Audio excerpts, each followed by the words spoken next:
কে যে হয় তোমায় দিল এত রূপ,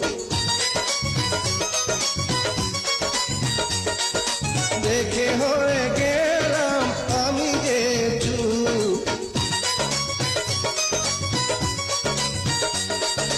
তোমারই জন্য করেছি সাজ, হইও না তো পাগল বন্ধু আজ। তুমি আছো আমার